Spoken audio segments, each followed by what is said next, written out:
Krishna Krishna Hare Hare Hare Ram Ram Ram Hare Hare Hare Krishna Krishna Krishna Hare Hare Hare Ram Ram Ram Hare Hare Hare Krishna Krishna Krishna Hare Hare Hare Krishna Ram Krishna Krishna Hare Hare Ram Hare Hare Hare Hare Krishna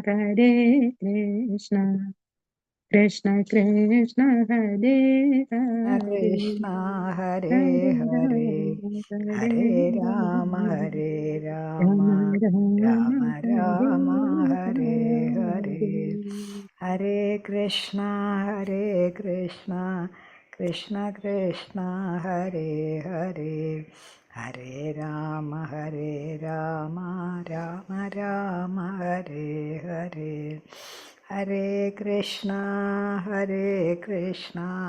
Krishna Krishna Hare Hare Hare Rama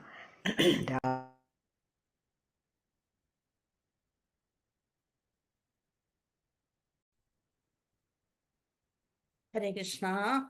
ओम नमो भगवते वासुदेवाय। ओम नमो भगवते वासुदेवाय। ओम नमो भगवते वासुदेवाय।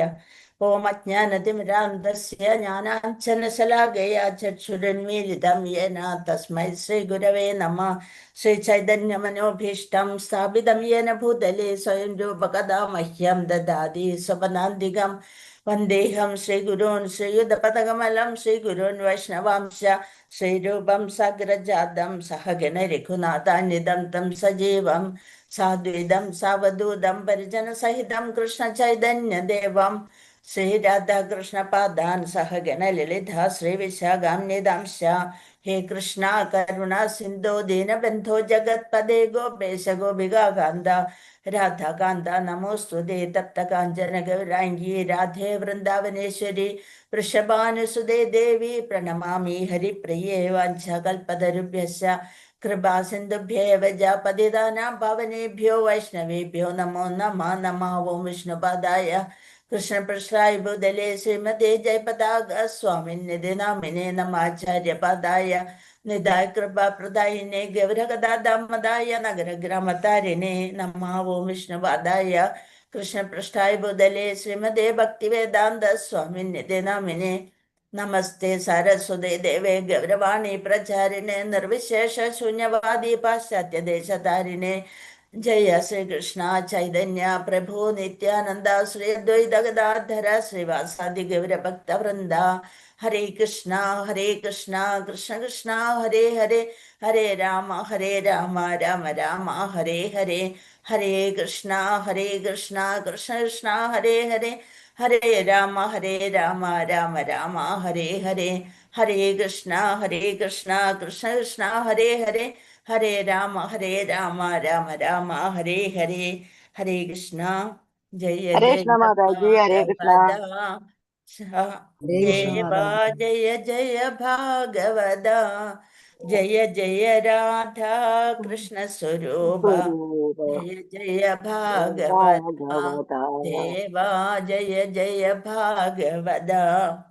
जय जगदीश हरे कृष्णा जय जगदीश हरे जय गुरु मारुद मंदिर नाथा जय जगदीश हरे देवा जय जय भागवता निगमकल्पतरोर्गलितं फलं शुकमुखादमृतद्रवसंयुतं पिबद भागवतं रसमालयं मुहुरहो रसिका भुवि भावुका नारायणं नमस्कृत्यं नरं चैव नरोत्तमं देवीं सरस्वतीं व्यासं ततो जयमुदीरयेत् നഷ്ടപ്രായേഷു ഭദ്രേഷു നിത്യം ഭാഗവത സേവയാ ഭഗവതി ഉത്തമ ശ്ലോകേ ഭക്തിർഭവതി നൈഷ്ടകി മൂകം കരോതി വാചാലം പങ്കും ലംഘേതേ ഗിരിം യത്കൃപാതമഹം വന്ദേ പരമാനന്ദ മാധവം ശ്രീഗുരും ദീനതാരിണം മദേകബിന്ദു മത്സംഗീൻ മദ്ഗുരു മന്മഹാദന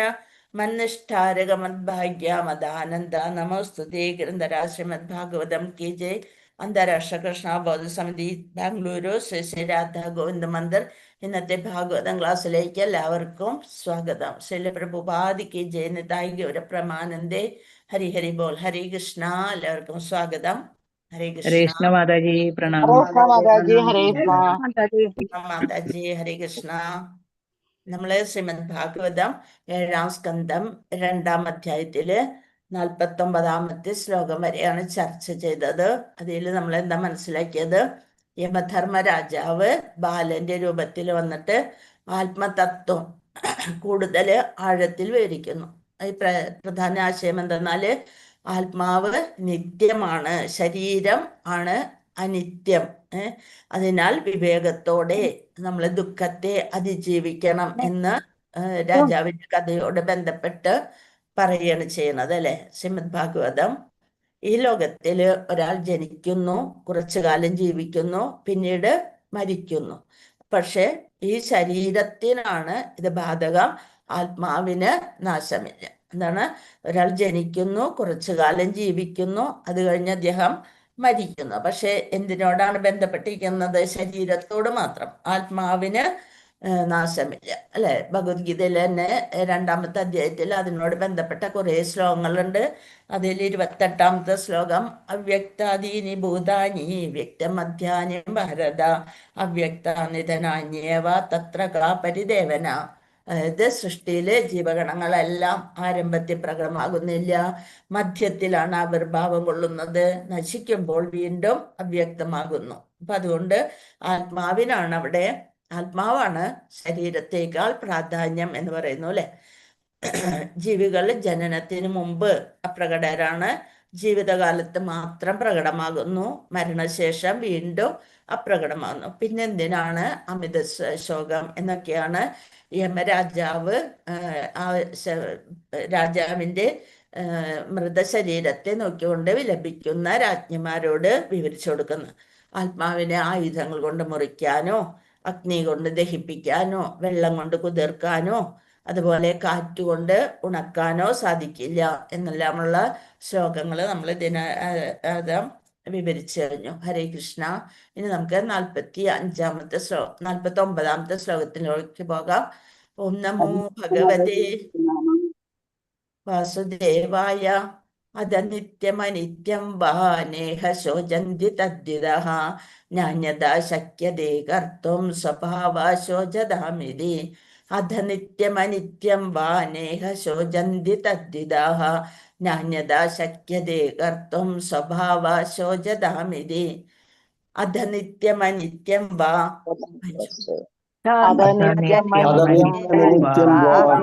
നേഹ ശോചന്തി തദ്വിദഃ നാന്യഥാ ശക്യതേ കർത്തും സ്വഭാവ ശോചതാമിതി. അധനിത്യമനിത്യം വാ നേഹ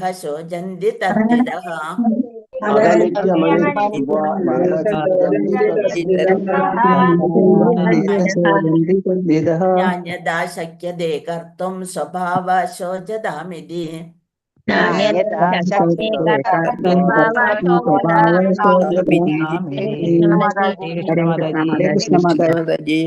ഹരേ കൃഷ്ണ.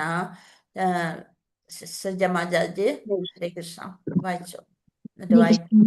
ഓം നമോ ഭഗവതേ വാസുദേവായ അഥ നിത്യമനിത്യം വാ നേഹ ശോചന്തി തദ്വിദഃ നാന്യഥാ ശക്യതേ കർത്തും സ്വഭാവ ശോചതാമിതി.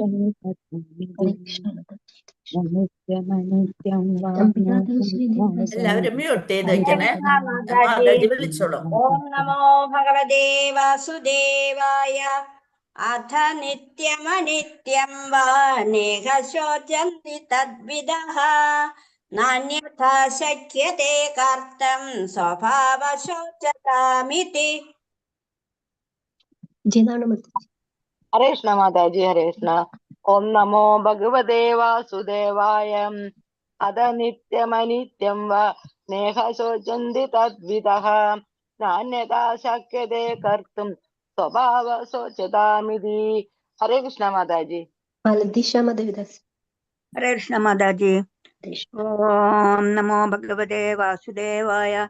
अथ नित्यमनित्यं वा नेह शोचन्ति तद्विदः नान्यथा शक्यते कर्तुं स्वभावशोचतामिति। हरे कृष्ण माताजी। पंकजाश्री हरे कृष्ण माताजी, प्रणाम। ओम नमो भगवते वासुदेवाय।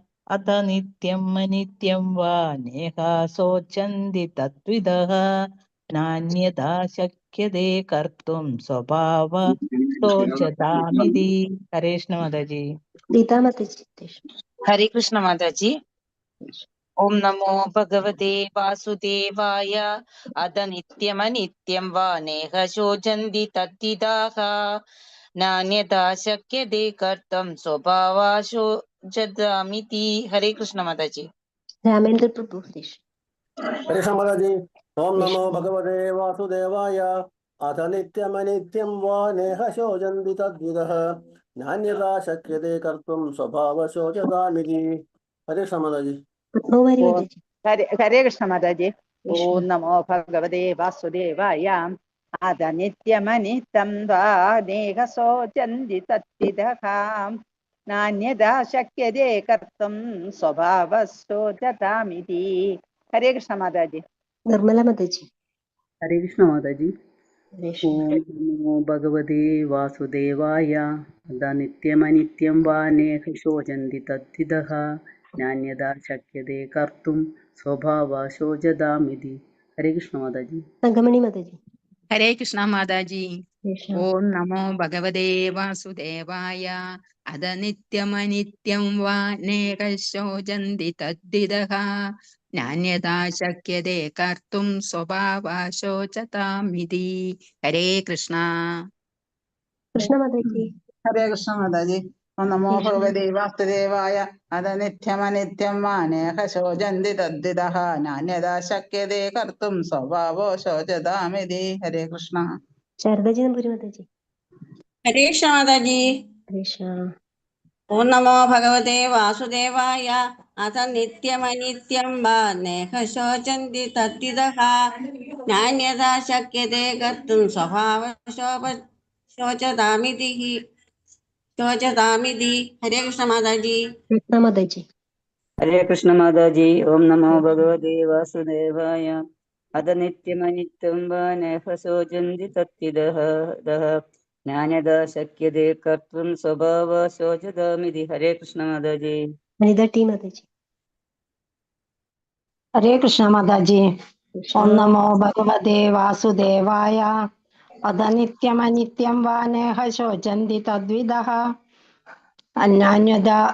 नान्यथा शक्यते कर्तुं स्वभावशोचतामिति। हरे कृष्ण माताजी। शोभा विजय माताजी।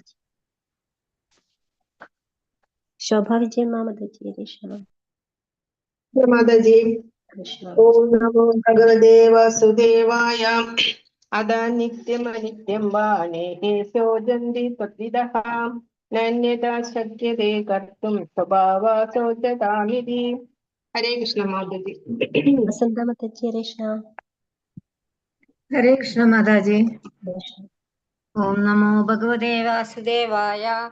अथ नित्यमनित्यं वा नेह शोचन्ति तद्विदः नान्यथा शक्यते कर्तुं स्वभावशोचतामिति। हरे कृष्ण माताजी। सिंधु सीके माताजी।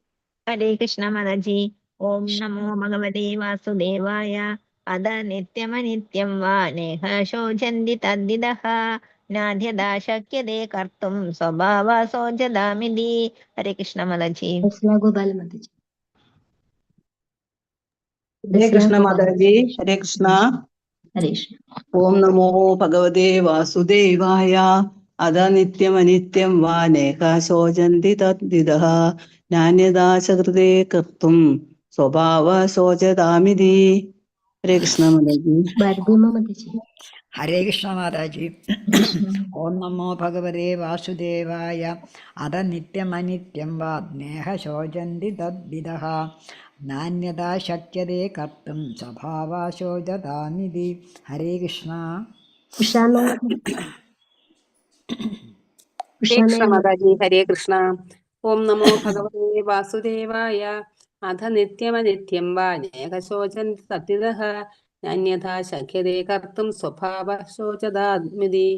ഹരേ കൃഷ്ണ മാതാജി. സുവർണ മാതാജി. ഹരേ കൃഷ്ണ മാതാജി. ഓം നമോ ഭഗവതേ വാസുദേവായ. അഥ നിത്യമനിത്യം വാ നേഹ ശോചന്തി തദ്വിദഃ നാന്യഥാ ശക്യതേ കർത്തും സ്വഭാവ ശോചതാമിതി. ഹരേ കൃഷ്ണ മാതാജി. പ്രസന്ന മാതാജി. പ്രസന്ന കുമാരി. ഹരേ കൃഷ്ണ മാതാജി. അത നിത്യം അനിത്യം വാ നേഹ ശോചന്തി തദ്വിദഃ നാന്യഥാ ശക്യതേ കർത്തും സ്വഭാവ ശോചതാമിതി. ഹരേ കൃഷ്ണ മാതാജി. പ്രണാമം. ഗീതാസി മാതാജി. ഹരേ കൃഷ്ണ. ഗീതാസി മാതാജി.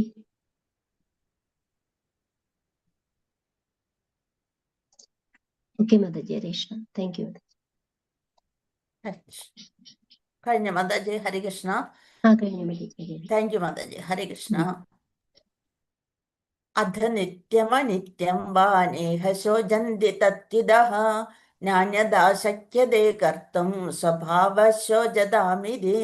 അധ അതിനാൽ, നിത്യം ശാശ്വതനായ ജീവാത്മാവ്, അനിത്യം താൽക്കാലികമായ ഭൗതിക ശരീരം, വാ അല്ലെങ്കിൽ ന ഇല്ല, ഇഹ ഈ ലോകത്തിൽ, ശോചന്തി ദുഃഖിക്കുക, തദ്വിദഃ ശരീരത്തെയും ആത്മാവിനെയും കുറിച്ചുള്ള അറിവിൽ ഉന്നതി നേടിയവർ, ന അല്ല, അന്യഥ അല്ലാത്ത പക്ഷം, ശക്യതേ കഴിയും, ശക്യതേ കഴിയും, കർത്തും ചെയ്യാൻ, സ്വഭാവം ശോചതാം ദുഃഖിക്കാനുള്ള പ്രവണതയുള്ളവരുടെ ഇതി ഇപ്രകാരം. വിവർത്തനം ഭാവാർത്ഥം. ശ്രീല പ്രഭുപാദ്. ജയ് ശ്രീല പ്രഭുപാദ്. വിവർത്തനം. മാതാജി ചൊല്ലിക്കോട്ടെ. ഹരേ കൃഷ്ണ. ചൊല്ലിക്കോളൂ മാതാജി. ഹരേ കൃഷ്ണ. ഓം നമോ ഭഗവതേ വാസുദേവായ. അഥ നിത്യം വാ നേഹ ശോചന്തി തദ്വിദഃ നാന്യഥാ ശക്യതേ കർത്തും സ്വഭാവ ശോചതാമിതി. ഹരേ കൃഷ്ണ മാതാജി. താങ്ക് യു മാതാജി. ഹരേ കൃഷ്ണ. വിവർത്തന. ആത്മാവ് അനശ്വരമാണ്, ശരീരം നശ്വരവുമാണെന്ന് നന്ദി അറിയുന്ന ആത്മസാക്ഷാത്കാരത്തെ കുറിച്ച് പൂർണ്ണജ്ഞാനമുള്ളവർ ദുഃഖത്താൽ വിക്ഷുബ്ധരാകില്ല. എന്നാൽ ആത്മസാക്ഷാത്കാരത്തെ കുറിച്ച് അറിവില്ലാത്തവർ തീർച്ചയായും ദുഃഖിക്കും. ആകയാൽ മായയിലുള്ള ഒരു വ്യക്തിക്ക് ജ്ഞാനം പകരുക ദുഷ്കരമാണ്. ജ്ഞാനികൾക്ക് അത് പെട്ടെന്ന് മനസ്സിലാകും. പക്ഷെ മായയില് ജ്ഞാനത്തിന് നിഷേധിക്കുന്നവർക്ക് അത് പറഞ്ഞാല് മനസ്സിലാകില്ല. എന്ത്? ആത്മാവ് അനശ്വരമാണ്, ശരീരം നശ്വരവുമാണ്. അത് നന്ദി അറിയുന്ന ആത്മസാക്ഷാത്കാരത്തെ കുറിച്ച് പൂർണ്ണജ്ഞാനമുള്ളവർ ദുഃഖത്താൽ വിക്ഷുബ്ധരാകില്ല. അതായത് ഭഗവാന്റെ ഇച്ഛപ്രകാരമാണ് എല്ലാം നടക്കുന്നത് അല്ലെ. ഇവിടെ യമധർമ്മരാജാവ് പറഞ്ഞു കൊടുക്കുകയാണ്, പ്രധാനപ്പെട്ട ഉപദേശമാണ് അല്ലെ. ആത്മാവ് അനശ്വരം, ശരീരം നശ്വവുമാണെന്ന്. ആത്മസാക്ഷാത്കാരത്തെ കുറിച്ച് പൂർണ്ണജ്ഞാനമുള്ളവരെന്താണ്? ദുഃഖത്താൽ വിക്ഷുബ്ധരാകില്ല. എന്നാൽ ആത്മസാക്ഷാത്കാരത്തെ കുറിച്ച്, ആത്മാവിന്റെ ആ ശാശ്വതത്തെക്കുറിച്ച് അറിവില്ലാത്തവർ തീർച്ചയായും ദുഃഖിക്കും. ആകയാൽ മായയിലുള്ള ഒരു വ്യക്തിക്ക് ജ്ഞാനം പകരുക ദുഷ്കരമാണ് അല്ലെ. മരണം എന്നത് പ്രകൃതിയുടെ ഒരു നിയമമാണ്. ശരീരം നശിക്കുന്നു, ആത്മാവിന് അതിൻ്റെ അടുത്ത യാത്ര തുടരുന്നു. ഭാവാർത്ഥം. ശ്രീല പ്രഭുപാദിക്ക് ജയ്. മീമാംസ ദാർശനികരുടെ അഭിപ്രായ പ്രകാരം എല്ലാം ശാശ്വതമാണ്, നിത്യമാണ്. സാഖ്യ ദാർശനികരുടെ അഭിപ്രായ പ്രകാരം എല്ലാം മിഥ്യ അഥവാ അനിത്യം, അസ്ഥിരമാണ്. എന്നിരുന്നാലും അത്തരം ദാർശനികൾക്കെല്ലാം ആത്മാവിനെ കുറിച്ചുള്ള യഥാർത്ഥ ജ്ഞാനമില്ലാത്തതിനാൽ സംഭ്രമചിത്തരാകുകയും ശൂദ്രരെ പോലെ ദുഃഖത്തിൽ തുടരുകയും ചെയ്യണം. അതാണ് ഇവിടെ പറയുന്നത്. എന്താണ്? ദാർശനികർക്ക്, ആത്മാവിനെ കുറിച്ച് അറിവുള്ള ദാർശനികർക്കെല്ലാം ആത്മാവിനെ കുറിച്ചുള്ള യഥാർത്ഥ ജ്ഞാനമില്ല. അപ്പൊ അവര് സംഭ്രമചിത്തരാവും, ശൂദ്രരെ പോലെ ദുഃഖത്തിൽ തുടരുകയും ചെയ്യണം. അതിനാൽ ശ്രീല ശുകദേവ ഗോസ്വാമി പരീക്ഷിത് മഹാരാജാവിനോട് പറഞ്ഞു അല്ലെ, രണ്ടാമത്തെ സ്കന്ധത്തില് ഒന്നാമത്തെ അധ്യായത്തില് 2ാമത്തെ ശ്ലോകം ഇവിടെ അതിന് ഉദാഹരണമായിട്ട് പറഞ്ഞ് ശ്രോതവ്യാധീനി രാജേന്ദ്ര നൃണാം സന്ധി സഹസ്രശഃ അപ്രശ്യതാം ആത്മതത്വം ഗൃഹേഷു ഗൃഹമേധിനാം. അല്ലയോ ചക്രവർത്തി, പരീക്ഷിത് മഹാരാജാവ് എന്നോട് ശുകദേവ് ഗോസ്വാമി പറയണ, അല്ലയോ ചക്രവർത്തി, ഭൗതിക ആസക്തി മൂലം ആത്യന്തിക സത്യത്തെക്കുറിച്ചുള്ള ജ്ഞാനമില്ലാതെ അന്ധരായവർക്ക് മനുഷ്യ സമൂഹത്തിൽ ശ്രവിക്കാൻ ധാരാളം വിഷയങ്ങളുണ്ട്. ശ്രോതവ്യാധീനി രാജേന്ദ്ര നൃണാം സന്ധി സഹസ്രശഃ അപശ്യതാം ആത്മതത്വം ഗൃഹേഷു ഗൃഹമേധിനാം.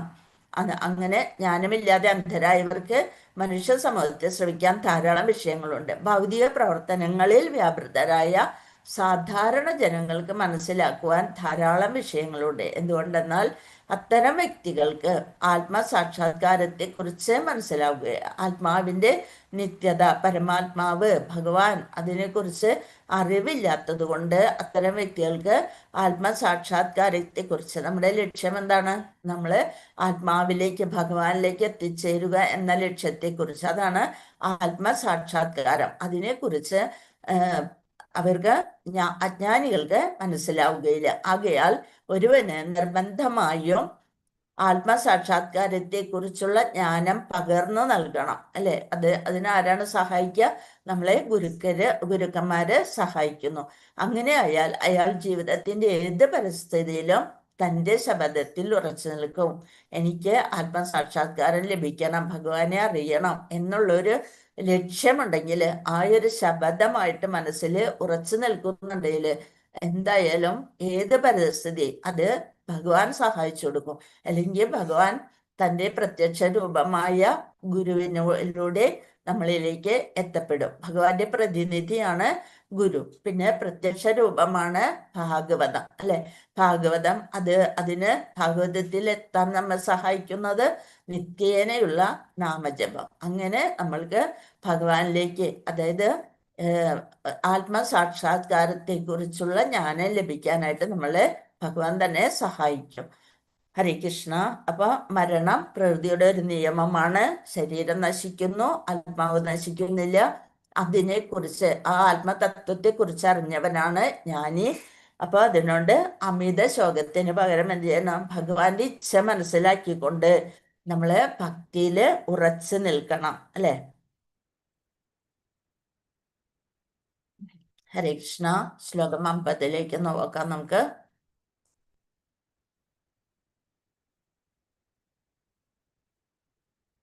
ലുബ്ധഗോ വിപിനെ കശ്ചിത് പക്ഷീണാം നിർമ്മിതോന്തക വിദഗ്ധ്യ ജാലം വിദധേ തത്ര തത്ര പ്രലോഭയൻ. ലുബ്ധഗോ വിപിനെ കശ്ചിത് പക്ഷീണാം നിർമ്മിതോന്തക വിദഗ്ധ്യ ജാലം വിദധേ തത്ര തത്ര പ്രലോഭയൻ. ഇതാണ് ലുബ്ധക, നായാട്ടുകാരൻ. വിപിനെ വനത്തിൽ. ലുബ്ധഗോ ലുബ്ധഗഹ നായാട്ടുകാരൻ. വിപിനെ വനത്തിൽ. കശ്ചിത് കുറെ പക്ഷികളെ നിർമ്മിതോന്തക അവരെ പിടിക്കാനായിട്ട് വല വിരിച്ചു അല്ലെ. വിദഗ്ധ്യ ജാലം വിധതേ തത്ര തത്ര പ്രലോഭയൻ. എന്താണ്? പ്രലോഭിപ്പിച്ചുകൊണ്ട് ആ വലയില് ഭക്ഷണം വിതറിക്കൊണ്ട് പക്ഷികളെ പിടിക്കാനായിട്ട് വല വിതറുന്നു. അതിനെ പറ്റിയാണ് നോക്കാം നമുക്ക്. ലുബ്ധക നായാട്ടുകാരൻ. വിപിനെ വനത്തിൽ. കശ്ചിത് കുറെ. പക്ഷിണാം പക്ഷികളുടെ. നിർമ്മിതഹ നിയമിച്ചു. അന്തകഹ ഘാതകൻ അല്ലെ. നായാട്ടുകാരൻ പക്ഷികളുടെ ഒക്കെ ഘാതകനാണ്. വിദഗ്ധ്യ വ്യാപിക്കുക. ജാലം വല. വിധതേ പിടിച്ചു. തത്ര തത്ര അവിടെയും എവിടെയും. പ്രലോഭയൻ പ്രലോഭിപ്പിച്ച്. വിവർത്തനം ഭാവാർത്ഥം ശ്രീല പ്രഭുപാദ്. ജയ് ശ്രീല പ്രഭുപാദ്.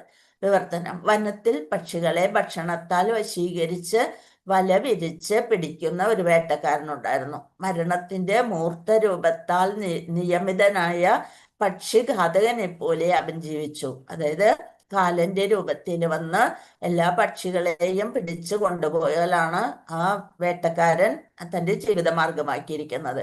അതില് അദ്ദേഹത്തിന് യാതൊരു വിഷമവും ഇല്ല, അല്ലെ പാപബോധം ഒന്നുമില്ല. അപ്പൊ വനത്തിലെ പക്ഷികളെ ഭക്ഷണത്താൽ വശീകരിച്ച് ഭക്ഷണം കാണിക്കുമ്പോൾ നമ്മൾ ഇന്ദ്രിയ സുഖത്തിന് വേണ്ടിയിട്ട്, അല്ലെ, നമ്മുടെ ഇന്ദ്രിയ പൂരണത്തിനായിട്ട് ഭക്ഷണം കണ്ടു കഴിഞ്ഞാൽ അവിടേക്ക് പക്ഷികള് വരും. പക്ഷികളല്ല, നമ്മളായാലും ഓരോ ഇന്ദ്രിയ വിഷയങ്ങളിലേക്ക്, ഇന്നലെ നമ്മൾ പറഞ്ഞതാണ്, അതിലെ 10 ഇന്ദ്രിയങ്ങളും ഇന്ദ്രിയ വിഷയങ്ങളെയും ഒക്കെ പറഞ്ഞു. ആ ഇന്ദ്രിയങ്ങളെ നിയന്ത്രിക്കാൻ സാധിച്ചില്ലെങ്കിൽ നമ്മൾ വലിയ കുഴിയിലേക്ക് വന്ന് പതിക്കും എന്ന് കാണിക്കുന്ന ഒരു കഥയാണ് ഇനി അടുത്ത ശ്ലോകങ്ങളിലായിട്ട് നമ്മൾക്ക് വിവരിച്ചു തരുന്നത്. അപ്പൊ വനത്തിൽ പക്ഷികളെ ഭക്ഷണത്താൽ വശീകരിച്ച്, അതാണ് അവിടെ പ്രാധാന്യം. ഭക്ഷണത്താൽ വശീകരിച്ച് നമ്മൾ ഇന്ദ്രിയത്തിന്റെ ആ വിഷയങ്ങൾക്ക് പിന്നാലെ പോകുമ്പോൾ നമ്മുടെ അവബോധം അല്ലെങ്കിൽ ആ ലക്ഷ്യം നമ്മൾ മറക്കുകയാണ് ചെയ്യുന്നത്. ആ ഭക്ഷണത്താൽ വശീകരിച്ച് വല വിരിച്ച് പിടിക്കുന്ന ഒരു വേട്ടക്കാരനുണ്ടായിരുന്നു.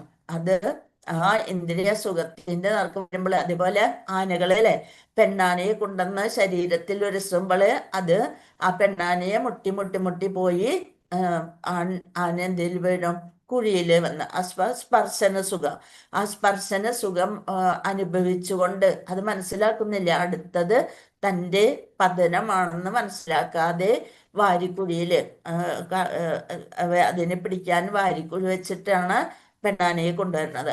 അപ്പൊ ആ പെണ്ണാനയുടെ സ്പർശന സുഖം ആണ് ആണാനയ്ക്ക് ഏറ്റവും വലിയത്. ആ സ്പർശന സുഖത്തിൽ വന്നിട്ട് വാരിക്കുഴിയിൽ വീണതിന്റെ സ്വതന്ത്ര ജീവിതത്തെ അത് കളയുന്നു.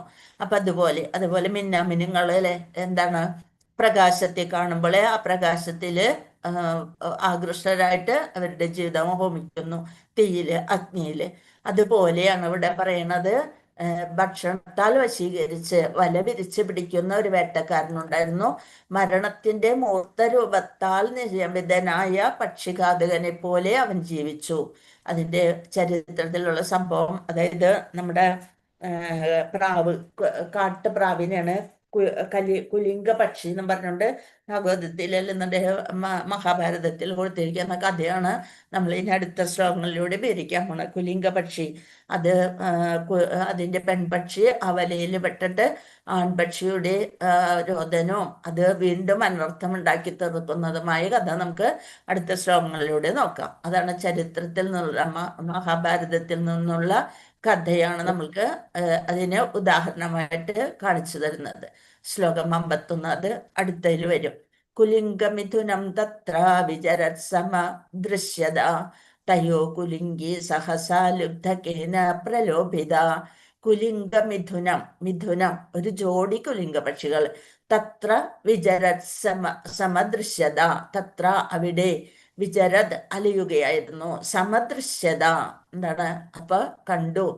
തയോ ആ ഇണകളുടെ, കുലിംഗി പെൺപക്ഷി, കുലിംഗി സഹസ പെട്ടെന്ന്, ലുബ്ധകേന വേട്ടക്കാരനാൽ, പ്രലോഭിത പ്രലോഭിച്ചു. അതായത് ഇന്ദ്രിയം ഭക്ഷണം കണ്ടപ്പോൾ ആ ഇന്ദ്രിയ സുഖത്തിന് പിന്നാലെ കുലിംഗി പക്ഷി, പെൺപക്ഷി പോയി. അതാണ് പറയണത്. നമുക്ക് വിവർത്തനം.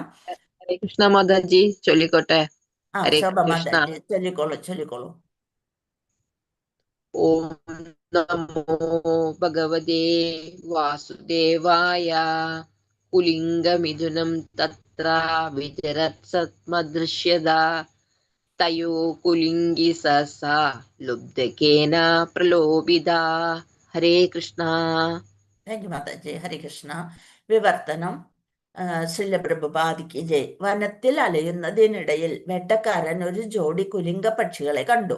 അവയിൽ പെൺപക്ഷിയെ അവൻ പ്രലോഭിപ്പിച്ച് വലയിൽ കുടുക്കി. കഥ പറഞ്ഞുകൊണ്ട് പോവാണ്. അടുത്ത ശ്ലോകത്തിലേക്ക് പോകാം.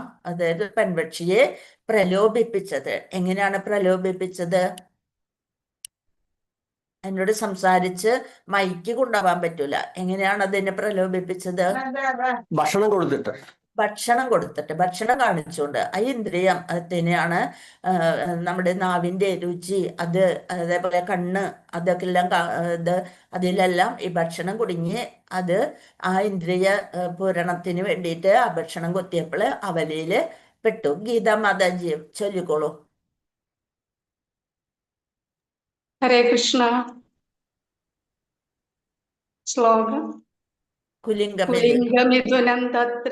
ഓം നമോ ഭഗവതേ വാസുദേവായ.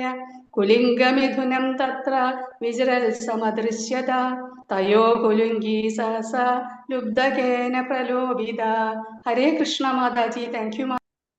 ഹരേ കൃഷ്ണ. താങ്ക് യു മാതാജി. ഹരേ കൃഷ്ണ. ശ്ലോകം 52 നോക്കാം. ഓം നമോ ഭഗവതേ വാസുദേവായ. സംസജ്ഞതസിജസ്നന്ധ്യാം മഹിഷി കാലയന്ത്രിത കുലിംഗസ്ഥാം തഥാപന്നാം നിരീക്ഷ്യ വൃഷദുഃഖിതഃ സ്നേഹാദകൽപ കൃപണാം പര്യദേവയത്. സാ പെൺപക്ഷി അസഞ്ചത കുടുക്കിൽപ്പെട്ടു. സാസഞ്ചത സിജസ്തന്ധ്യാം സിജ വലയുടെ സന്ധ്യാം കയറിൽ മഹീഷ അല്ലയോ രാജ്ഞിമാരോട് വീണ്ടും യമരാജാവ് ഈ കഥ പറഞ്ഞുകൊണ്ട് അവരെ വീണ്ടും ആത്മതത്വത്തിലേക്ക് ഉയർത്തുകയാണ് ചെയ്യുന്നത്. അല്ലയോ രാജ്ഞിമാരെ, കാലയന്ത്രിത സാഹസത്താൽ നിർബന്ധിതനാക്കപ്പെട്ട് കുലിംഗ ആൺ കുലിംഗ പക്ഷി താം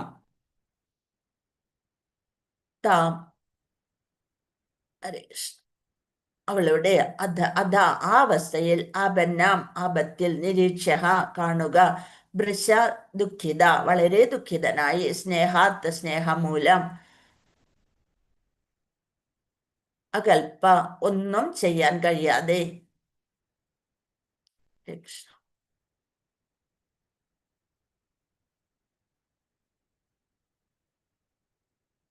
ഹരേ കൃഷ്ണ. കാണുന്നില്ലേ മാതാജി?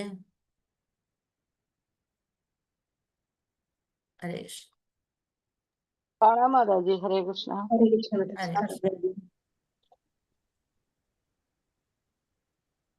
ഹരേ കൃഷ്ണ. ഒന്നും ചെയ്യാൻ കഴിയാതെ കൃപണ പാവം പക്ഷി.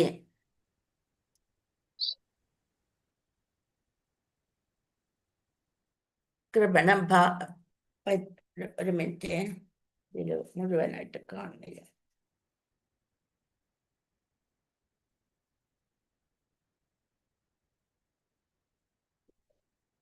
ഹരേ കൃഷ്ണ.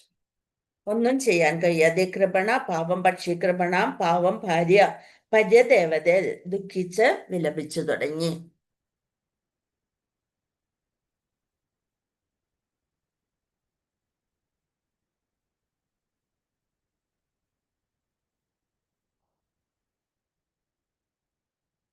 ഹരേ കൃഷ്ണ.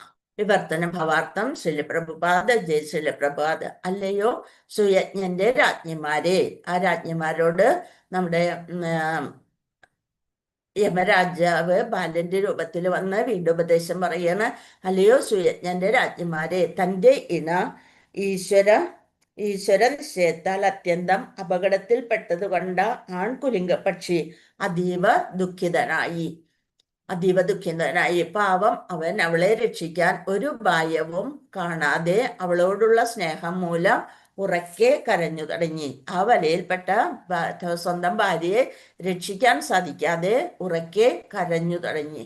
എങ്ങനെ ആ വലയിൽ നിന്ന് രക്ഷിക്കും എന്നുള്ളത് വിചാരിച്ചുകൊണ്ട് അപ്പൊ ആ ഭാര്യയില് അതീവ സ്നേഹത്തോടെ അല്ലെന്നുണ്ടെങ്കിൽ അത് കണ്ട ആൺപക്ഷി അതീവ ദുഃഖിതനായി. പാവം അവൻ അവളെ രക്ഷിക്കാൻ ഒരു ഭയവും കാണാതെ അവളോടുള്ള സ്നേഹം മൂലം ഉറക്കെ കരഞ്ഞു തുടങ്ങി. ഉറക്കെ കരയാണ്. ബാക്കിയുള്ള വരും വരായികളെ പറ്റി ഒന്നും ചിന്തിക്കുന്നില്ല. അതിൻ്റെ പിന്നില് എന്തെങ്കിലും ആപത്ത് ഒളിഞ്ഞിരിക്കുന്നുണ്ട് എന്നുള്ളത് മനസ്സിലാക്കാതെ വെറുതെ കിടന്ന് കരയാണ് ചെയ്യുന്നത്. ശ്ലോകം 53.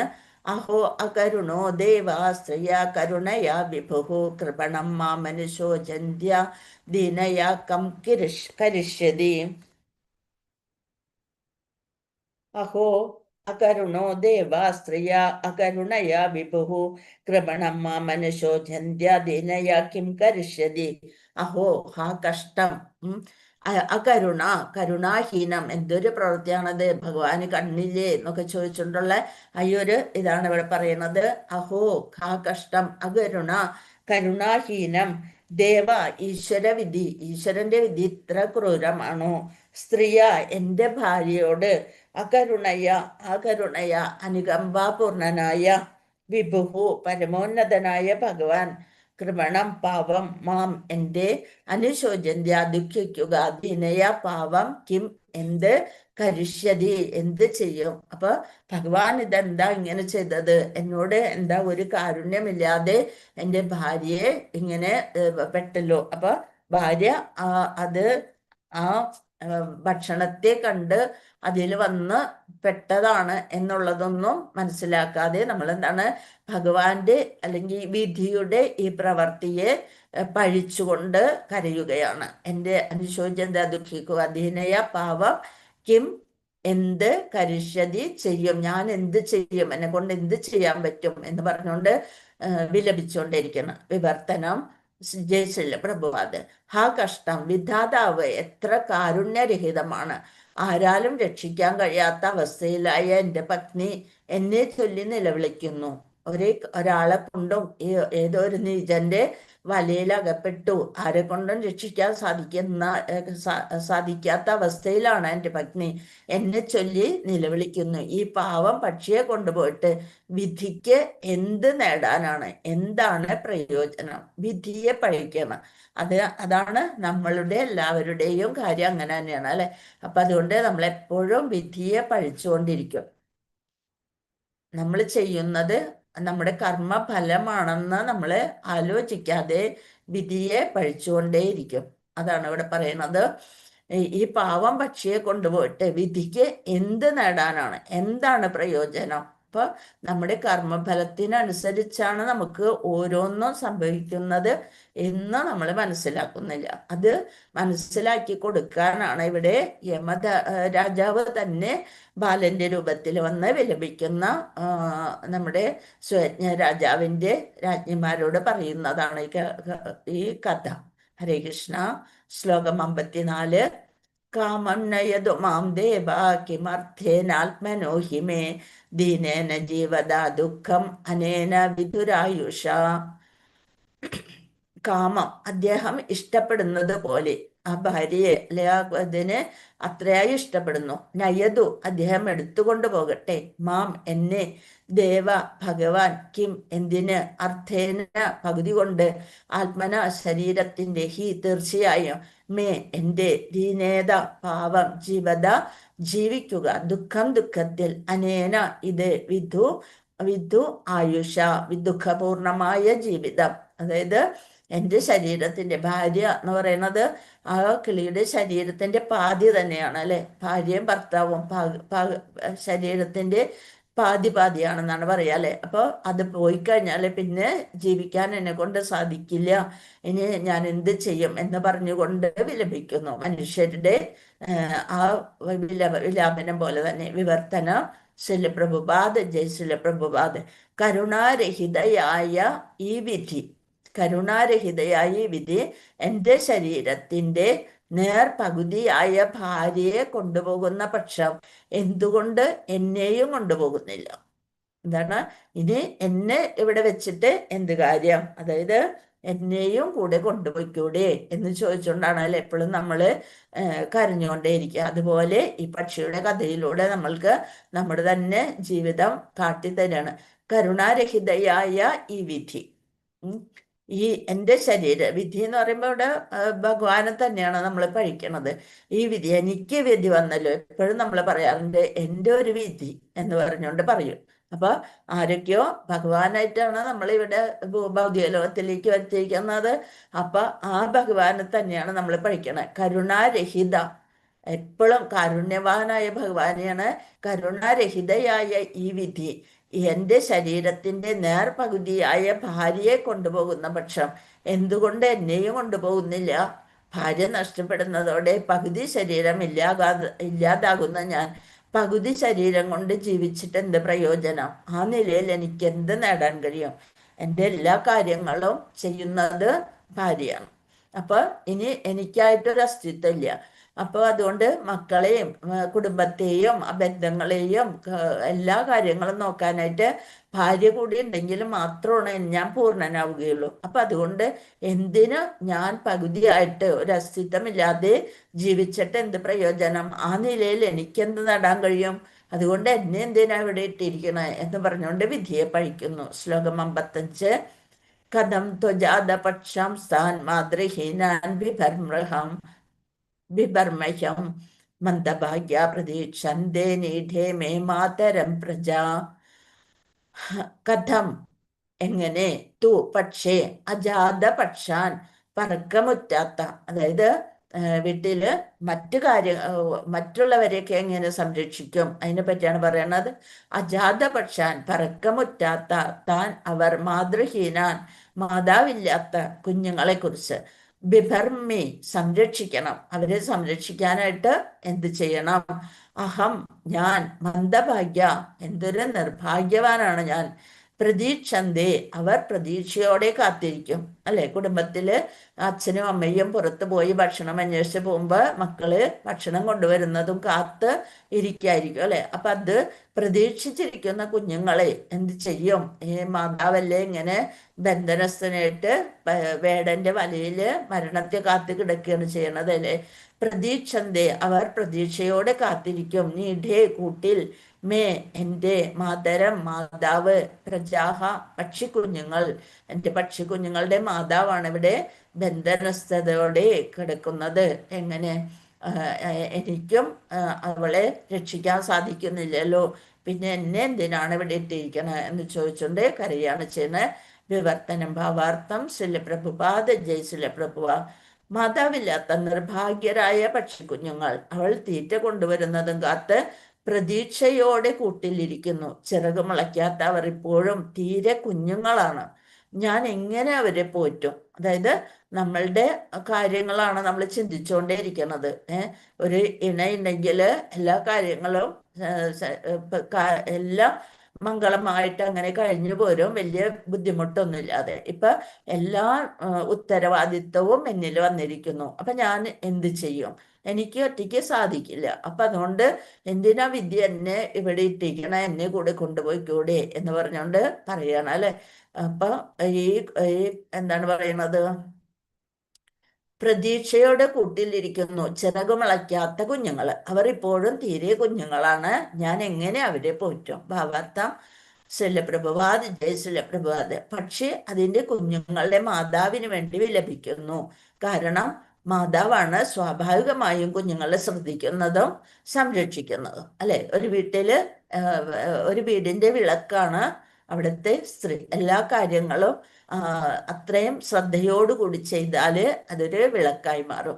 അപ്പോൾ മാതാവാണ്. കുഞ്ഞുങ്ങൾ ഉണ്ടായിക്കഴിഞ്ഞാൽ കൂടുതൽ ഉത്തരവാദിത്വം മാതാക്കൾക്കാണ് അല്ലെ. പിതാവ് അതിനനുസരിച്ചുള്ള കാര്യങ്ങൾ രണ്ടുപേർക്കും ഉത്തരവാദിത്വം ഉണ്ടെങ്കിലും കൂടുതലും കുഞ്ഞുങ്ങളുടെ കാര്യങ്ങൾ ശ്രദ്ധിക്കാൻ നമ്മൾ 10 മാസം ചുമന്ന് പ്രസവിക്കുന്ന കുഞ്ഞുങ്ങളെ എങ്ങനെ വളർത്തി വലുതാക്കണം എന്നുള്ളൊരു ചിന്തയാണ് എല്ലാ സമയവും അവരിലുണ്ടാവുക. അതുപോലെ മാതാവാണ് സ്വാഭാവികമായും കുഞ്ഞുങ്ങളെ ശ്രദ്ധിക്കുന്നതും സംരക്ഷിക്കുന്നതും.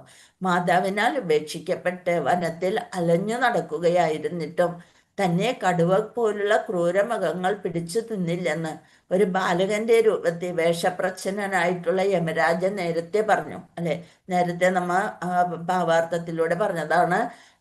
ഞാനൊരു ചെറിയ കുട്ടിയല്ലേ, എന്നിട്ട് ഞാൻ അവിടെ നിന്ന് ഇത്ര ദൂരം വന്നപ്പോൾ എന്നെ കടുവ പോലുള്ള ക്രൂരമുഖങ്ങളോ ഒന്നും പിടിച്ചു നിന്നില്ല.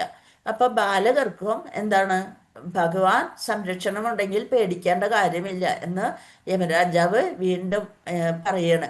ഒരു ബാലകന്റെ രൂപത്തിൽ വേഷപ്രച്ഛന്നനായിട്ടുള്ള യമരാജൻ നേരത്തെ പറഞ്ഞു, പരമദിവ്യോത്തമ പുരുഷനായ ഭഗവാൻ ഒരുവന്റെ സംരക്ഷണം ഏറ്റെടുക്കുന്ന പക്ഷം അവന് മാതാവോ പിതാവോ ഇല്ലെങ്കിൽ പോലും ഭഗവാനാൽ അവൻ പരിരക്ഷിക്കപ്പെടും. എന്നിട്ട് പറയണ ഈ കടന്ന് ആൺകിളി കരഞ്ഞ് ബഹളം വെക്കണ നേരം ആര് തൻ്റെ നിസ്സഹായതയിൽ കൊടന്ന് വിലപിക്കുന്ന നേരം ആര് അഭയം പ്രാപിക്കണമായിരുന്നു? ഭഗവാനെ. ആ വിധിയെ പഴിക്കുന്നതിന് പകരം ആ വിധിയെ നമ്മൾ ആശ്രയിക്കണം. അതാണ് പറയുന്നത്. പരമദിവ്യോത്തമ പുരുഷനായ ഭഗവാൻ ഒരുവന്റെ സംരക്ഷണം ഏറ്റെടുക്കുന്ന പക്ഷം അവന് മാതാവോ പിതാവോ ഇല്ലെങ്കിൽ പോലും ഭഗവാനാൽ അവൻ പരിരക്ഷിക്കപ്പെടും. അല്ലെ, ശരശയ്യയിൽ കിടന്ന ഭീഷ്മദേവന് ശരീരത്തിൽ നിറയെ മുറിവുകളേറ്റ് ചോര വാർന്നുകൊണ്ടേയിരിക്കുന്നു. നമ്മുടെ ശരീരത്തിൽ ഒരു നേരെ ഒരു മുള്ളു കൊണ്ടാല് നമ്മൾ പിന്നെ അയ്യോ ഞാനിത് എന്ത് ചെയ്തിട്ടാണ്, ഇന്നും കൂടെ നാമം ജപിച്ചതാണല്ലോ, എന്നിട്ട് എന്താണ് എൻ്റെ കാലിൽ മുള്ളു കയറിയത് എന്ന് പറഞ്ഞ് നമ്മൾ വിലപിച്ചുകൊണ്ടേയിരിക്കും. ആ മുള്ളിനെ എടുത്ത് മാറ്റി അത് മുള്ള് അല്ലെ കൊണ്ടുള്ളൂ, ബാക്കി കണ്ണില് ഒന്നും കൊണ്ടില്ലല്ലോ എന്ന് വിചാരിച്ചുകൊണ്ട് ഭഗവാനോട് നന്ദി പറയേണ്ടതിന് പകരം നമ്മൾ എന്താ പറയും, കരഞ്ഞുകൊണ്ടേയിരിക്കും. ഇവിടെ നമ്മുടെ എന്താണ് ഭീഷ്മ പിതാമഹൻ ഇത്രയും അധികം ചോര വാർന്നു പോകുമ്പോഴും ഭഗവാനെ കാണാം. ഭഗവാന്റെ ഇച്ഛ ആ ഇതുകളൊന്നും ഭൗതികമായ ഒരു ബുദ്ധിമുട്ടുകളും അദ്ദേഹത്തെ അലട്ടാതെ അദ്ദേഹം എല്ലാ കാര്യങ്ങളും കൃത്യമായിട്ട് അല്ലെ യുധിഷ്ഠിരന് ആത്മജ്ഞാനം കൊടുക്കണ എല്ലാം ചെയ്യണ ഭഗവാന്റെ സാന്നിധ്യത്തിൽ. അപ്പൊ അതൊന്നും ഒരു വിഷയമല്ലാത്തതുപോലെ അതുപോലെ ആയിരിക്കണം നമ്മള് ഭഗവാൻ നമ്മളെ പരിരക്ഷിക്കപ്പെടും എന്നതാണ് യഥാർത്ഥ വസ്തുത. അല്ലാത്ത പക്ഷം ഭഗവാൻ സംരക്ഷണം നൽകിയില്ലെങ്കിൽ മാതാപിതാക്കളുടെ സാന്നിധ്യത്തിൽ പോലും ദുരിതങ്ങൾ അനുഭവിക്കേണ്ടി വരും. അല്ലെ, നമ്മളെ രക്ഷിക്കാനായിട്ട് നമ്മൊരു കുടുംബത്തിൽ വന്ന് ജനിച്ചാല് അച്ഛനും അമ്മമാരുടെയും ബാധ്യതയാണ് നമ്മളെ രക്ഷിക്കേണ്ടത് എന്ന് പറഞ്ഞുകൊണ്ട് അവർക്ക് അതിന് കഴിയാതെ ആവുമ്പോൾ അവര് കൈയൊഴിയും. ഇപ്പൊ ഇവിടെ കുട്ടിക്ക് ഭക്ഷണം അന്വേഷിച്ച് കുഞ്ഞുങ്ങൾക്ക് ഭക്ഷണം അന്വേഷിച്ച് പോയ തത്ത അല്ലെങ്കിൽ പ്രാവ്, കാട്ടുപ്രാവ് ആ വലയിൽ പെട്ട് ഒന്നും ചെയ്യാൻ പറ്റാത്ത അവസ്ഥയിൽ കിടന്ന് വിലപിക്കുമ്പോൾ ഭർത്താവും അവിടെ നിന്ന് വിലപിക്കുകയാണ് ചെയ്യണത്. അല്ലാതെ ഭഗവാനെ കുറിച്ച് ചിന്തിക്കുന്ന ഒന്നുമില്ല. ആ വിലാപം കേട്ടിട്ട് വീണ്ടും ആര് വരും? അവിടെ പതിയിരിക്കുന്ന മറ്റൊരു അപകടമുണ്ട്. എന്തായിരിക്കും അത്? ഹരേ കൃഷ്ണ. എല്ലാരും പോയാ?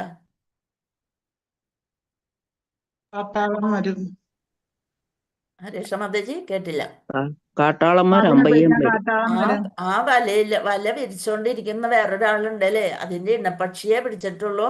മറ്റേ ഇണപ്പക്ഷി വരും അതിനെ പിടിക്കാനായിട്ട് കാത്തിരിക്കുമ്പോഴായിരിക്കും ഈ വിലാപം കേൾക്കുന്നത്. അപ്പൊ എന്ത് വരും? നേരെ വന്നതിന് ഉപദ്രവിക്കും അല്ലെങ്കിൽ കൊന്നുകളയും. അപ്പൊ അത് ചിന്തിക്കുന്നില്ല. നമ്മളെ കൊണ്ട് പറ്റാത്തത് ആർക്ക് വിട്ടുകൊടുക്കണം? നമ്മളെ കൊണ്ട് പറ്റുന്നില്ലെങ്കിൽ അത് ആരുടെ ഇച്ഛയാണ്? ഭഗവാന്റെ ഇച്ഛയാണ്. അപ്പൊ നമ്മള് അത് ഭഗവാന്റെ കാൽക്കൽ തന്നെ വെക്കുക.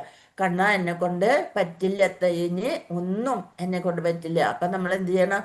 ശരണാഗതി പ്രാപിക്കണം എന്നാണ് യമരാജൻ ഇവിടെ രാജ്ഞിമാരോട് പറഞ്ഞുകൊണ്ടിരിക്കുന്നത്. പരമദിവ്യോത്തമ പുരുഷനായ ഭഗവാൻ ഒരുവന്റെ സംരക്ഷണം ഏറ്റെടുക്കുന്ന പക്ഷം അവന് മാതാവോ പിതാവോ ഇല്ലെങ്കിൽ പോലും ഭഗവാനാൽ അവൻ പരിരക്ഷിക്കപ്പെടും എന്നതാണ് യഥാർത്ഥ വസ്തുത. അല്ലാത്ത പക്ഷം ഇപ്പൊ രാജ്ഞിമാര് പറയണ രാജാവില്ലെങ്കിൽ പിന്നെ ഞങ്ങൾക്ക് ജീവിച്ചിട്ട് കാര്യമില്ല, ഞങ്ങളും രാജാവിന്റെ പിന്നാലെ പോവുകയാണ്. അപ്പൊ അവരുടെ ബാക്കിയുള്ള കർത്തവ്യങ്ങൾ അല്ലെ ധർമ്മം അവര് സംരക്ഷിക്കാതെ അവര് ആത്മാഹുതി ചെയ്യാൻ പോകുന്ന അവസരത്തിലാണ് യമരാജൻ ഇതെല്ലാം ഉപദേശിച്ചു കൊടുക്കുന്നത്. ഇത് അവർക്ക് വേണ്ടിയല്ല. ആർക്ക് വേണ്ടിയാണ്? നമുക്ക് വേണ്ടി. നമ്മുടെ ഓരോ ദിവസവും എന്താണ് നടക്കുക, അടുത്ത നിമിഷം എന്ത് സംഭവിക്കുന്നത് നമുക്കറിയില്ല. അപ്പൊ നമ്മൾക്ക് വേണ്ടിയുള്ള ആത്മജ്ഞാനം പറയാണ് ഈ ഒരു അധ്യായത്തിലൂടെ ഇത്രയും വിശദമായിട്ട്. ശ്രീല പ്രഭുപാദിക്ക് ജയ്. അല്ലാത്ത പക്ഷം ഭഗവാൻ സംരക്ഷണം നൽകിയില്ലെങ്കിൽ മാതാപിതാക്കളുടെ സാന്നിധ്യത്തിൽ പോലും ദുരിതങ്ങൾ അനുഭവിക്കേണ്ടി വരും. നല്ല വൈദ്യനോ നല്ല ഔഷധവും ഉണ്ടെങ്കിൽ പോലും ചിലപ്പോൾ രോഗി മരണപ്പെടുന്നു. അല്ലെ, നമ്മൾ നല്ല നല്ല ഹോസ്പിറ്റലിൽ, നമ്മൾ നല്ല ഉദാഹരണം പറഞ്ഞതാണ് അല്ലെ, നല്ല നല്ല ഹോസ്പിറ്റലിൽ പോയി അതിനനുസരിച്ച് പൈസ ഉണ്ട് നമുക്ക് അവിടെ ചെലവഴിക്കാൻ. അതിനൊന്നും വിഷമില്ല, എല്ലാം സുഖാവും എന്നുള്ളൊരു ചിന്തയോടുകൂടിയാണ് നമ്മൾ ICUവിന്റെ മുന്നിലും ഒക്കെ നിൽക്കണത്. നല്ല ഇത് കൊടുത്തിട്ടുണ്ട്, ഒരു കുഴപ്പമില്ല എന്ന് വിചാരിക്കും. പക്ഷെ ഇടയ്ക്ക് വന്ന് നേഴ്സ് പറയും പ്രാർത്ഥിച്ചോളൂ എന്ന് പറഞ്ഞുകൊണ്ട് പറയും അടുത്തത് നമുക്കൊരു ദുരന്തം കേൾപ്പിക്കാനുള്ള ഒരു അവസരമാണ് നൽകുന്നതെന്ന് നമ്മൾ അറിയുന്നില്ല. വീണ്ടും വന്ന് പറയും കൈവിട്ടു പോയി എന്നുള്ളൊരു വാർത്തയായിരിക്കും നമുക്ക് കിട്ടുക. അപ്പൊ നല്ല വൈദ്യനും നല്ല ഔഷധവും ഉണ്ടെങ്കിൽ പോലും ചിലപ്പോൾ രോഗി മരണപ്പെടുന്നു. ഒന്നും നമ്മുടെ കയ്യിലല്ല. ഡോക്ടർമാരും പറയുക ഭഗവാനെ പ്രാർത്ഥിച്ചോളൂ എന്നാണ് പറയുക. അവസാന സമയം ആകുമ്പോൾ അവർക്കറിയാം ഇത് ഒന്നിനോടും പ്രതികരിക്കുന്നില്ല എന്ന് പറഞ്ഞുകൊണ്ട് എന്നതാണ് മറ്റൊരു ഉദാഹരണം. അപ്രകാരം മാതാപിതാക്കൾ ഉണ്ടായാലും ഇല്ലെങ്കിലും ഭഗവാന്റെ സംരക്ഷണമില്ലാതെ ഒരുവന് ജീവിക്കാനാവില്ല. നമ്മൾ ചെയ്ത പ്രവൃത്തികളുടെ കർമ്മം അനുഭവിക്കണം. അപ്പോൾ ഭഗവാനെ പ്രാപിക്കാം. അപ്പോൾ ഭഗവാന്റെ സംരക്ഷണം നമ്മൾ ഒരു വലയമായിട്ട് ആ സംരക്ഷണം നിൽന്നാൽ നമ്മൾ ആരെയും പേടിക്കാനില്ല. പക്ഷി മൃഗാദികളുടെ സമൂഹത്തിൽ പോലും മാതാപിതാക്കൾക്ക് അവരുടെ സന്താനങ്ങളുടെ സംരക്ഷണത്തിൽ ഉത്കണ്ഠയുണ്ട് അല്ലെ.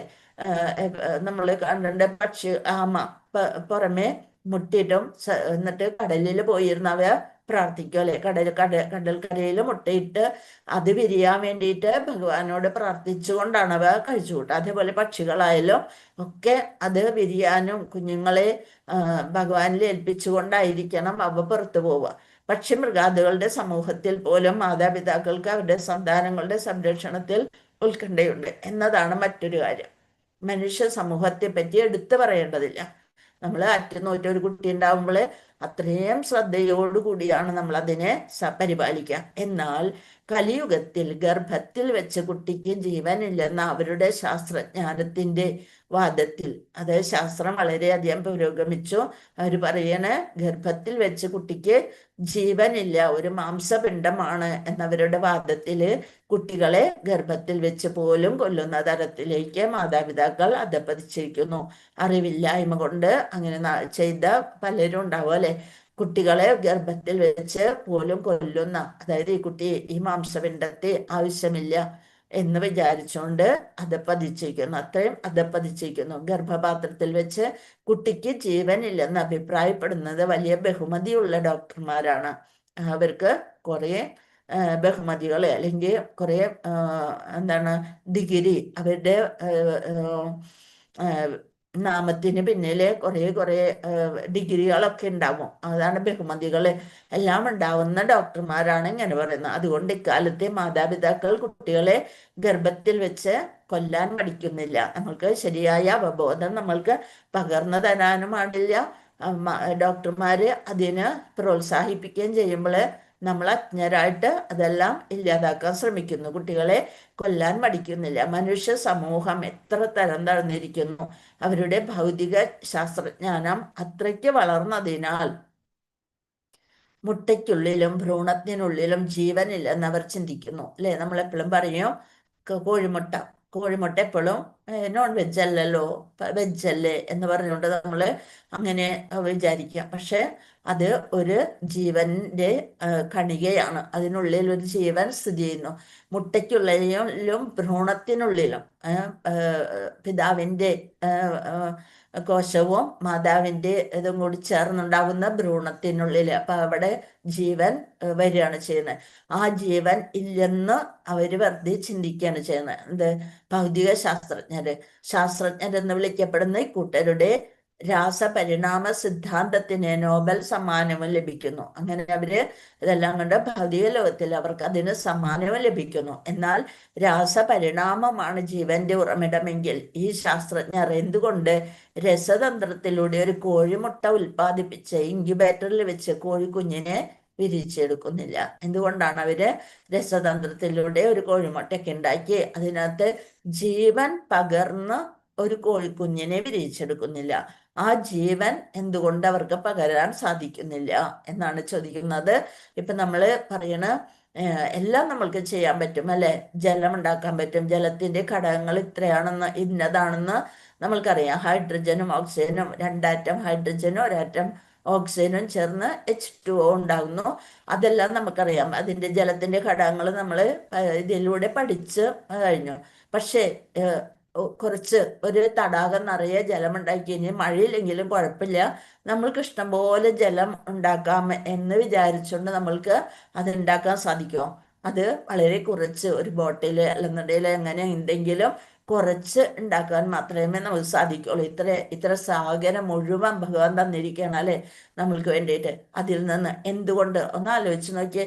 ശുദ്ധജല തടാകങ്ങളുണ്ട്, കടലുണ്ട്. കടൽ വെള്ളത്തെ എന്തുകൊണ്ടാണ് കടലില് ഉപ്പുരസം, സമുദ്രത്തിൽ ഉപ്പുരസം? ആ വെള്ളം പാഴായി പോകാതിരിക്കാനായിട്ട് അതിൽ നിന്ന് സൂര്യന്റെ താപങ്ങളേറ്റ് ജലം നീരാവിയായി പോയി അത് കാർമേഘമായി ആ മഴ പെയ്ത് ശുദ്ധജലമായിട്ട് വരുന്നു. അപ്പോൾ ഒന്ന് ആലോചിച്ച് നോക്കിയാൽ എത്ര കൃത്യമായിട്ടാണ് ഓരോ പദ്ധതികൾ തയ്യാറാക്കി എല്ലാം വേണ്ട പോലെ ഓരോരോ സ്ഥലത്ത് സംഭരിച്ചു വെച്ചിരിക്കുന്നത്. ആ ഭഗവാനെ കുറിച്ചാണ് ഇവര് ഈ ശാസ്ത്രങ്ങൾ ഇവിടെ ഉള്ളത് എന്താണോ അത് തെളിയിക്കാൻ മാത്രമേ അവർക്ക് സാധിച്ചിട്ടുള്ളൂ. അതിന് ഇന്നിന്ന കാര്യങ്ങളുണ്ട്, ഇന്നതാണ് സംഭവിക്കുന്നത് എന്ന് തെളിയിക്കാൻ മാത്രമാണ് അവർക്ക് സാധിച്ചിരിക്കുന്നത്. പക്ഷെ ഒന്നും പുതുതായി ഉണ്ടാക്കാനായിട്ട് ഈ ശാസ്ത്രജ്ഞർക്ക് സാധിക്കില്ല. അപ്പൊ നമ്മൾക്ക് ബുദ്ധിയുണ്ട്, ഭൗതിക ബുദ്ധിയുണ്ട്, ഇതൊക്കെ വായിച്ചറിയാനും ശാസ്ത്രങ്ങള്. പക്ഷെ ഇതെല്ലാം കോടിക്കണക്കിന് വർഷങ്ങൾക്ക് മുമ്പേ ഭഗവാൻ വിവസ്വാന് പറഞ്ഞു കൊടുത്ത അതേ ഭഗവത്ഗീതയാണ് ഇപ്പോഴും നമ്മൾ 5000 വർഷങ്ങൾക്ക് മുമ്പ് അർജുനനിലൂടെ നമ്മൾക്ക് സാധാരണക്കാർക്ക് വേണ്ടി വീണ്ടും വീണ്ടും എത്ര വായിച്ചിട്ടും അതിനൊരു പഴമ ഇല്ലാതെ ആ പുതുമയോടുകൂടി നമുക്ക് മനസ്സിലാക്കാൻ സാധിക്കുന്നത് ആ കൃഷ്ണാവബോധത്തിൽ വന്നുകൊണ്ടാണ്. അപ്പൊ ശാസ്ത്രജ്ഞാനം കൊണ്ട് അവർക്ക് ഒരു മുട്ട പോലും സൃഷ്ടിക്കാൻ കഴിയുന്നില്ല. അത്തരം ശാസ്ത്രജ്ഞര് ഭഗവത്ഗീത മായയാബഹൃത ജ്ഞാന, യഥാർത്ഥ ജ്ഞാനം നഷ്ടപ്പെട്ടവര് എന്ന് പറയുന്നു അല്ലെ. മായയാബഹൃത ജ്ഞാന എന്ന് പറയുന്നു. യഥാർത്ഥ ജ്ഞാനം നഷ്ടപ്പെട്ടവരാണ് അവര്. അവർക്ക് അറിയില്ല ഭഗവാനാണ് ഇതിനെല്ലാം കാരണക്കാരൻ. ഭഗവാന്റെ പദ്ധതി അനുസരിച്ച് ഭഗവാന്റെ നിയന്ത്രണത്തിന് കീഴിലാണ്. ഭഗവാന്റെ ബഹിരംഗ ശക്തിയാണ് ഈ മായ അല്ലെങ്കിൽ ഈ ഭൗതിക ലോകം എന്ന് ഉള്ളത് അവർക്ക് മനസ്സിലാവുന്നില്ല. യഥാർത്ഥ ജ്ഞാനം നഷ്ടപ്പെട്ട വിഡ്ഢികൾ എന്ന് വിളിക്കുന്നു. യഥാർത്ഥ ജ്ഞാനം ഇല്ലെങ്കിലും അവർ ശാസ്ത്രജ്ഞരെയും എന്നും ദാർശനികരെന്നും ഭാവിക്കുന്നു. എല്ലാം അറിയാം എന്നുള്ളൊരു അഹങ്കാരത്തോടെയാണ് നമ്മൾ ഓരോ ദിവസവും കഴിച്ചു കൂട്ടുന്നത്. ശാസ്ത്രജ്ഞന്മാര് പ്രത്യേകിച്ചും അതുപോലെ നേതാക്കന്മാരും അവര് കഴിഞ്ഞിട്ടേ ബാക്കിയുള്ളവരുള്ളൂ എന്നുള്ളൊരു ഇതിൽ പറയണം. പക്ഷെ ഒരു ദിവസം എല്ലാവരും ഭഗവാന്റെ ആ പാദങ്ങളില് കുമ്പിടേണ്ടി വരുമെന്ന് അവര് ചിന്തിക്കുന്നില്ല. അവരുടെ സൈദ്ധാന്തിക ജ്ഞാനത്തിന് പ്രായോഗിക ഫലങ്ങൾ ഉണ്ടാക്കാൻ കഴിയില്ലെങ്കിൽ പോലും. ഹരേ കൃഷ്ണ. നമുക്ക് അടുത്ത ശ്ലോകത്തിലേക്ക് പോകാം. ഓം നമോ ഭഗവതേ വാസുദേവായ. ആ പക്ഷികളുടെ കഥ തുടരുകയാണ്. ഏവം കുലിംഗം വിലബന്ധമാരാധ പ്രിയാഭിയോഗാതുരം അശ്രുകണ്ഠം സ ഏവ താം ശാശുനിക ശരേണ വിവ്യാധകാല പ്രഹിതോ വിലീന. ഏവം കുലിംഗം വിലബന്ധമാരാധ പ്രിയാഭിയോഗാതുരമശ്രുകണ്ഠം സ ഏവ തം ശാകുനികശരേണ വിവ്യാധകാല പ്രഹിതോ വിലീന. ഹരേ കൃഷ്ണ. ഏവ അപ്രകാരം കുലിംഗം പക്ഷി വിലബന്ധം വിലപിക്കുന്നതിനിടയിൽ തൻ്റെ ബന്ധനസ്ഥനായത് കൊണ്ട് വലയിൽ കുടുങ്ങിക്കിടക്കുന്നത് കൊണ്ട് വിലപിക്കുന്നതിനിടയിൽ ആരാത് കുറച്ചകലിൽ നിന്ന് പ്രിയാവിയോഗ ഇണ നഷ്ടപ്പെട്ടതിനാൽ ആതുരം ദുഃഖിതനായി അശ്രുകണ്ഠം കണ്ണുനീരോടെ അവൻ ഏവ തീർച്ചയായും തം അവനെ, അതായത് ആൺപക്ഷി, ശാകുനിക ഒരു കഴുകനെ പോലും കൊല്ലാൻ കഴിയുന്നവൻ, ശരേണ ശരത്താൽ, വിവ്യാധ പിളർന്നു, കാലപ്രഹിത കാലത്താൽ നീക്കപ്പെട്ട, വിലീന ഒളിപ്പിച്ചു. ആര് വന്നോടെ? ഒരു കഴുകനെ പോലും കൊല്ലാൻ കഴിയുന്ന ആ വേട്ടക്കാരൻ വന്ന് അവനെ പിളർന്നു എന്നാണ് പറയുന്നത്. വിവർത്തനം ഭാവാർത്ഥം. വിവർത്തനം ശിലപ്രഭുപാദ്. ജയ് ശിലപ്രഭാത്. ഇണയുടെ വിയോഗത്താൽ കുലിംഗ പക്ഷി കണ്ണുനീരൊഴുക്കി വിലപിച്ചു. അതിനിടയിൽ പക്വമായ കാലത്തിന്റെ ആജ്ഞ പിന്തുടർന്ന് പക്ഷിയുടെ ചലനങ്ങൾ നിരീക്ഷിച്ച് ദൂരെ ഒളിച്ചിരിക്കുകയായിരുന്ന വേട്ടക്കാരൻ അയച്ചാസ്ത്രം തുളഞ്ഞേറി ആ കുലിംഗ പക്ഷിയും ചത്തു വീണു.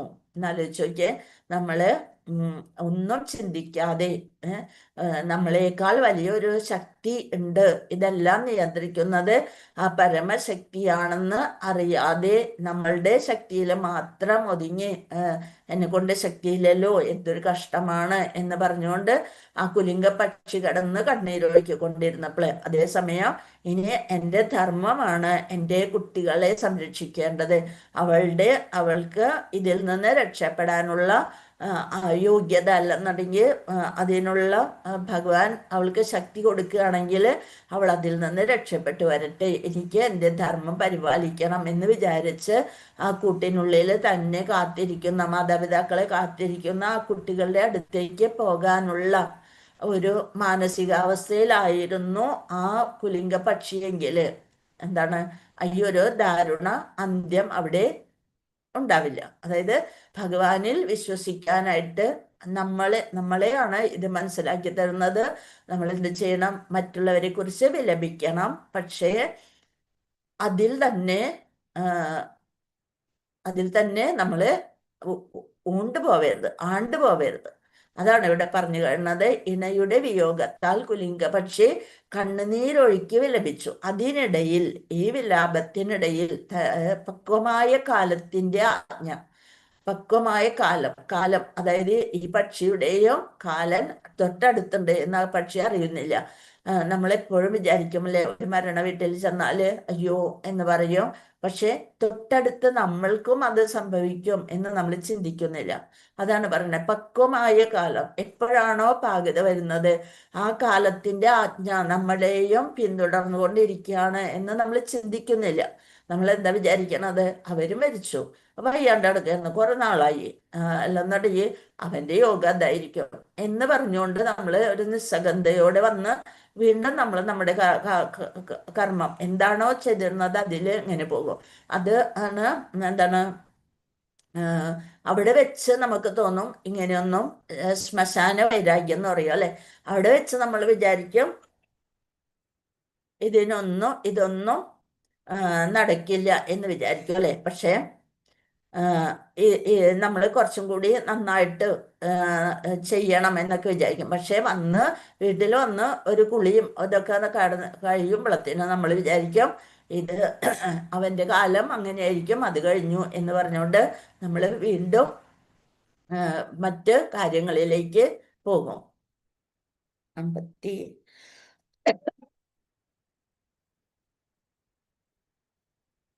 ഹരേ കൃഷ്ണ.